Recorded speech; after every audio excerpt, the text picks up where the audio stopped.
now live in a world where mechanical keyboards can be had with $25. So where does this keyboard belong? I'm Rio Gion and welcome to the channel.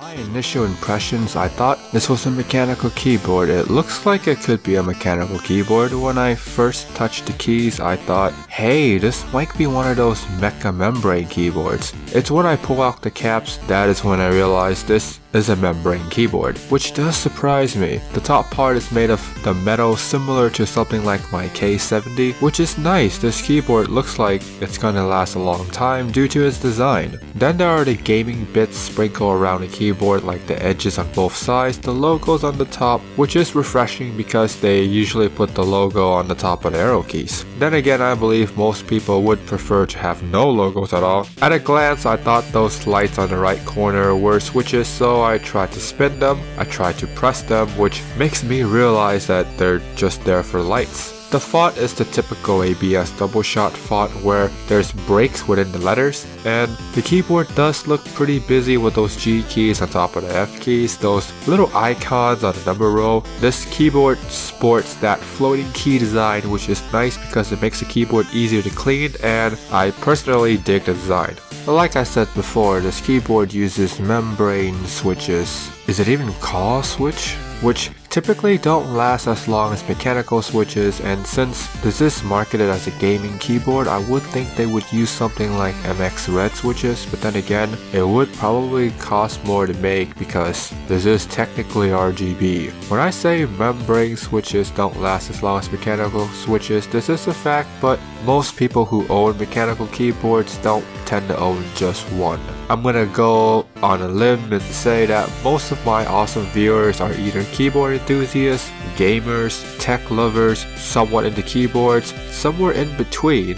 Most normal people, if you want to go that route, would say that something similar to this keyboard for 2 years, then swap out for another membrane keyboard. With mechanical keyboards, I honestly believe that we are buying with our feelings and justify with logics later on. A good number of us that likes keyboards have more than one keyboard. We would often swap keyboards to get the feel of a different switch, then swap back. In terms of longevity, more mechanical keyboards would probably outlast us, which begs the question, who is this keyboard for when you can buy a mechanical keyboard at $25?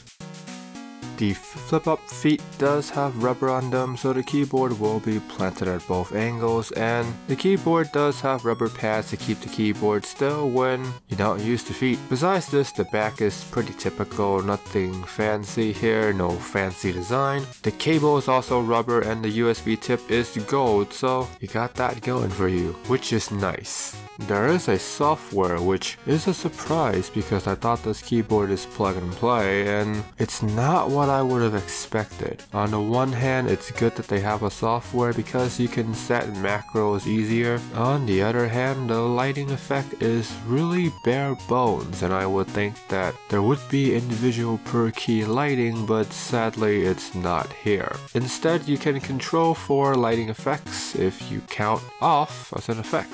I think that the lighting setting on the actual keyboard gives you more options than the software. This is kinda disappointing. Then again, this is a $40 keyboard, so I guess I'm expecting too much for too little price. I'll let you guys debate that in the comment section down below.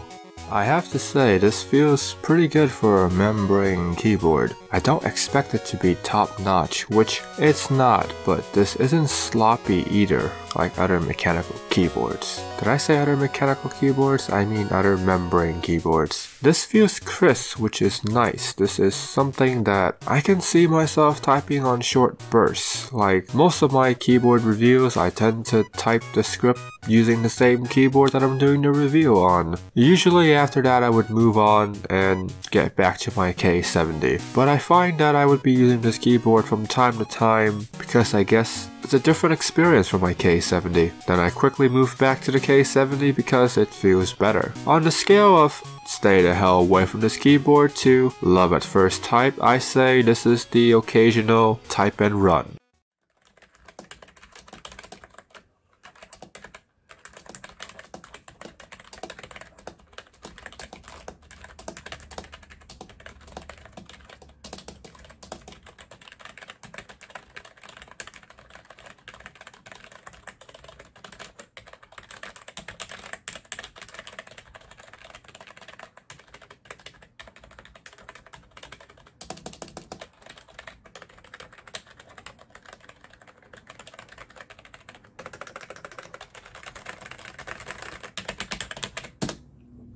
feel like if this keyboard was priced at $15, it would be a winner because it's a tough find for a keyboard that's RGB and at $15, but it's a lot easier to find RGB keyboards at $40. I would say the sad news here is that you can find mechanical keyboards at $40, which is this keyboard's kryptonite. In terms of its gaming potential, I would say you're better off saving money for a red or silver switch because you're gonna have a much better gaming experience with those switches. In terms of a budget keyboard, I still would not recommend this because you can get something for $25 and it's mechanical, so do you really need that numpad? I feel like it's hard recommending this keyboard unless the price drops significantly, so I would say pass on this keyboard. If you guys are curious about that $25 keyboard, I'll put a link down below. If you're still interested in buying that keyboard and supporting me at the same time, I would really appreciate it if you guys buy through my link. Anyways, if you made it this far into the video and you haven't subscribed yet, hit the subscribe button below. Don't forget to ring that bell to become part of the mighty notification squad. And as always, you guys stay awesome.